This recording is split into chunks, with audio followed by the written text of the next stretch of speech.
That will put Paul Tracy in 8th place, and I'm pretty sure that he is going to be able to get to the end of this race without making another pit stop, and I don't think that anybody else is going to be able to do that. He's got just under a half an hour. There's 29.5 minutes to go in this motor race, and I think, Jeremy, you're right.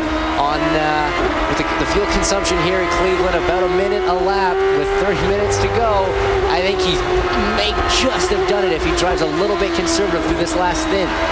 29 laps is tough. He managed 28 laps on his last stint, did Paul Tracy. I think, was there not a full course caution in there as well? I'm not sure when the last caution was. It's certainly going to be touch and go. 29 laps is the very outer edge of what you could get on a full tank of fuel here.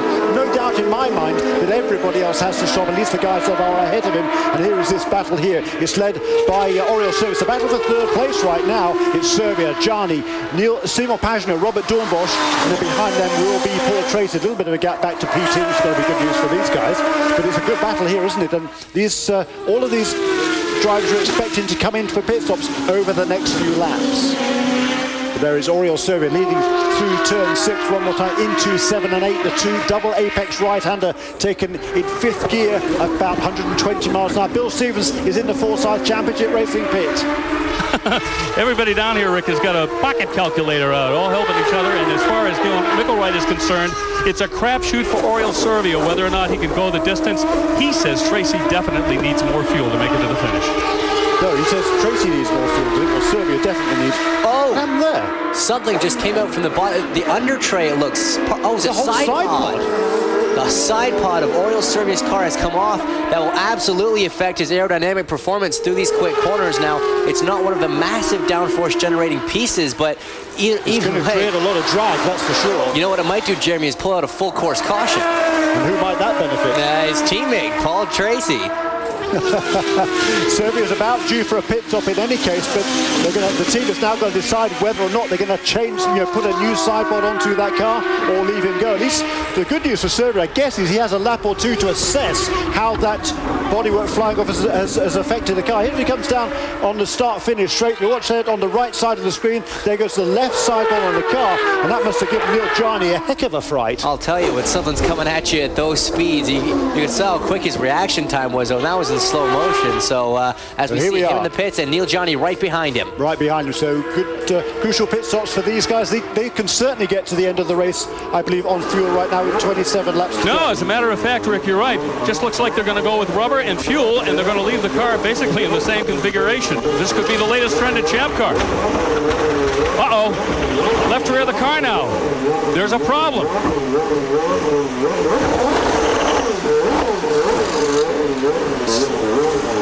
It seems as though it's freewheeling, guys. The engine's coming up, but the car, now they have it going.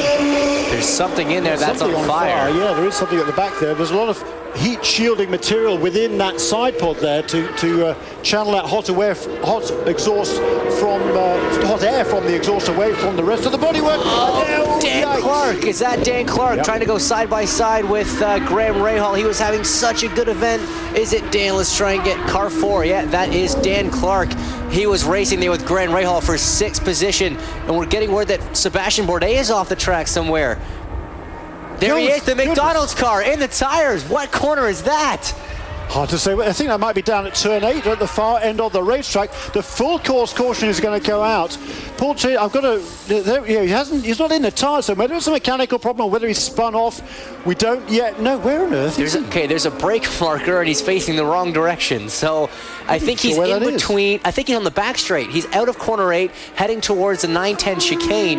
And yeah, see, there is the wall. Yeah, that's what it is. He's in between. He's right before pit in. I don't know. Yeah, so it's turn 5 and 6 there, isn't it? This is turn 5 and 6 here, yeah. So he stopped on the back straight. There is Dan Clark outside of turn 3. Sorry, outside of, I guess, inside of the exit of turn 3, if you will, as the Lemaitre safety team shows up to try and get his car back going. That's absolutely gutting for Dan. He was having such a good result. He just needed a good finish here. Now, This is going to, we're hearing it's a mechanical problem for Sebastian Bourdais. He's still sitting in the car, but clearly it's not a place you're going to spin there. So I think it's not a mistake from Sebastian Bourdais. We have to assume it's some sort of a mechanical problem. I'm sure we'll find out what it is in due course. But the caution period, yet another full course caution. The pits, of course, are closed under full course caution. And I have to correct myself. I was getting a bit too excited about PT being able to make it to the end of this race as it stood, I believe, because you can do about 27 or 8 laps, and he was a bit more than that when he made his final pit stop. So my apologies for that. But now that he might be able to get to the end of the race without making another pit stop with this full course caution. It's Will Power leads the race now from his Team Australia teammate as Dan Clark rejoins in the Ozjet car number 4 there of the Minardi Team USA. So it's Will Power, Simon Pagenaud, Paul Tracy is up into 3rd place ahead of Graham Rahal, who don't count out Graham Rahal particularly, with the second of the Newman Haas Lanigan cars out of contention. Justin Wilson finds himself in 5th as the safety team gets to help Sebastian Bourdais and hopefully at least drag him back towards the pit lane. Tagliani in 6th, and Robert Dornbosch, Neil Jani, Randyal in 9th place, then Oriol Servia, Dan Clark rejoins in 11th, so Sebastian Bourdais thrown in 12th and getting a tow back to the pit lane. Minutes left to go in Cleveland. So there we are. There is the championship leader, Sebastian Bourdais. We talked about already, had an 11-point lead coming into the weekend, a 13-point lead coming into the race by virtue of the fact he scored a bonus point for the pole, the provisional pole on Friday, and fastest again on Saturday. They're going to have a look over this car, the Newman Haas Lanigan team, and see if they can get him refired. But they're pulling off the rear engine, the engine cover on that car. And has to presume it's some sort of electrical glitch or something has obviously gone away. He seriously said he lost oil pressure apparently, so that's not a good sign. If you lose any other sort of pressures, it's the sort of thing you can maybe fix, but if you lost oil pressure, that tends to be fairly terminal and very rare also with these Ford Cosworth XFE engines. Yeah, so the crew now will go to work. They're taking all the body work off that car, try and look at all the electricals. Like you say, Jeremy, if it is something like oil pressure, it's good chance he won't be getting back out there, and even if he does, he'll be so many laps down now. All he can kind of hope for is a few other people to retire before the end of this race. But all he'd be hoping for is a big accident at the next restart. Exactly, which with Cleveland Turn 1 you can never count out. Who knows?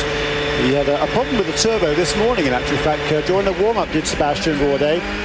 But he's come into with a big championship lead, of course. But if he gets points for 12th place finish, that's only 9 points. And Will Power, if he can win the race, it'll be 31 points.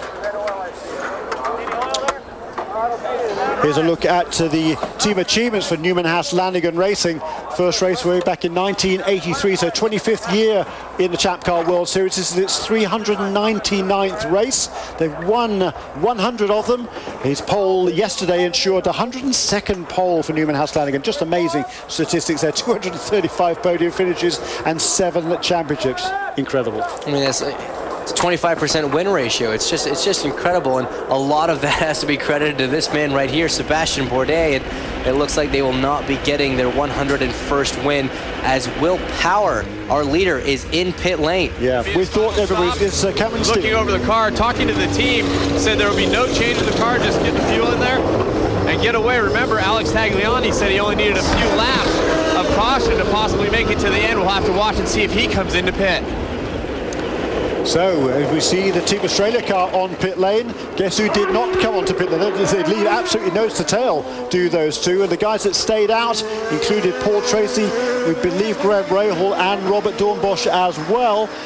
And as did Oriol Servia. Servia's a little bit farther down the order, but boy, this is fascinating stuff. And, there's, 19 minutes to go, so the team is telling Paul Tracy on the radio they'd still even now need a few more laps of yellow to ensure that they can reach the end of this race without needing a splash of fuel. But this said for PT, having missed 3 races in the season, he's really not in contention for the championship.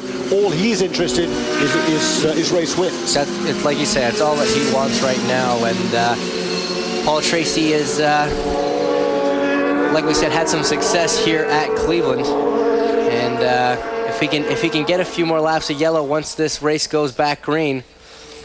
Let's have a look at the statistics here at the Grand Prix of Cleveland. The first race in 1982, won by Bobby Rahal, father of Graham Rahal. Only 2 drivers have won 3 races here. Those would be Danny Sullivan and Emerson Fittipaldi. And the 2-time winners, Alan Jr., Paul Tracy, the great Alex Zanardi. And great to see Alex doing such a super job in the World Touring Car Championship these days. And Sebastian Bourdais. Well, Sebastian Bourdais certainly, I think we can say, is not going to add his name to the list of 3-time winners. But who knows? PT? Well, maybe he can. So still under caution, less than 20 minutes to go, and the team is telling him that he's still going to need a little bit of more caution before he can get to the end of the race, and the Newman-Haas-Lanigan team is telling the same to Graham Rahal as well. They reckon he probably cannot make it to the end of the race. I said I was getting a bit excited earlier on. My maths wasn't too good, I'm afraid. I was about 10 minutes out. I thought there was, they could do 35 laps, they could do, well, sorry, I thought there was, what, 27 or 8 minutes to go when he came in for his final pit stop. I think it was 37, so my apologies for that. But still, it's worked out that way, and who knows, you know, if there is another caution, then I think PT certainly will be able to get to the end of this race. He's now trying to save fuel desperately, and Tracy's telling the crew, we need to try and win this race. We've got absolutely nothing to lose, and that's exactly what we were talking about a few minutes ago. It's win or bust for Paul Tracy here in Cleveland. Heroes or zeros, says Neil Mickerite to PT over the radio. Neil Mickerite, the Vice President of Operations for the Forsyth Championship Racing Team. There you can see the order as they come through. Turn 5 and 6 on the 72nd lap around this 2.106 mile Burke Lakefront Airport. Very close to downtown Cleveland. Behind the cars there is Lake Erie. And it's Paul Tracy leading from Graham Rahal, Robert Dornbusch. Can he get another podium finish? 75% of his starts in the Champ Car Series, he's come out with a podium as Robert Dornbusch. That's amazing. Neil Jarney running 4th at the moment, ahead of the Dominator, Will Power, then Simon Pagenaud. Those 2 Team Australia cars, I fancy, are the quickest cars in the field. Justin Wilson, Ryan de Yell in 8th, Oriol Servia and Alex Tagliani rounding out the top 10.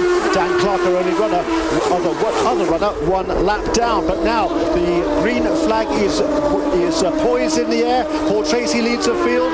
The green is out, and there was a great restart again for PT. He leaves Graham Rahal firmly in his wake. 2 Team Australia cars there in 5th and 6th. And now it's getting interesting, James. This is when it counts. Paul, kind of a specialist on cold tires. Bill Stevens is with Neil Mickerite. It's so mysterious, but Neil Mickerite, the complexion of the race has changed so much in the last 10 minutes. How will that impact Paul and his fuel strategy now? Well, I mean, the way things look now, I mean, we're right on the cusp of being able to make it the rest of the way without stopping. It's really going to depend on fuel consumption here. If we had another yellow, it wouldn't break my heart. But we're just going to have to let it play out. As long as the yellow doesn't involve the number 3 car. So there you go. Another yellow would not break the heart of Neil Mickerite, Vice President of Operations there for Forsyth Championship Racing. He says it's touch and go, but... Well, you know, Oriol Servia is still on a race-to-race deal. Wouldn't it be a shame if he could pulled out a full-course caution here? Well, that's a cynic. So there is Robert Dornbusch. He's running now in 3rd place, and what a remarkable start to his Champ Car World Series career. 75% of his starts he's ended up on a podium. That's better even than Sebastian Bourdais. Bourdais' record is quite remarkable even of itself. He's at 60% of his starts he's finished on the podium. 60%, that's 38 times he's been on the podium out of 63 starts coming to this weekend. And Dornbusch even beats that with 3 times out of 4. There is Oriol Servia making a move on Ryan de Yell. That was a battle for 9th place. So Servia now up a position there, still missing that side pod, that left side pod that blew off on the front straight just before that last caution. So doesn't seem to be affecting the handling of his car too much. No, it doesn't, because Ryan's been doing a nice job this afternoon for the Pacific Coast Motorsports team. Ryan's best lap is a 59.5, so about a second and a half slower, actually almost a couple of seconds slower than the quickest lap of the race, which was actually set by Sebastian Bourdais. That didn't slip past me. It's 57.601 he set just before he pulled off the road for Sebastian Bourdais. The next fastest lap, 57.614 for Will Power, and Simon Pagenaud, 57.625. So at the moment it would be this man, Sebastian Bourdais, in the pits. They're still working on that car. He does at least have that an extra bonus point, perhaps for the fastest lap, but there's still, what, 14 minutes to go in this race. They're putting the bodywork back on that car. Maybe they can get him out. But, oh no, there's a problem for Will Power. He's slowed right down, going down the back straight. Smoke we hear coming out of the back of that car. Sounded okay. He's got a tire down. Yeah, the left front tire is down. He's clearly run over debris somewhere on the race circuit. That is heartbreaking for Will Power. His main championship rival, Sebastian Bourdais, already out of this race. And now he is going to have to come in for an extra stop. With that left front, you're leaning on that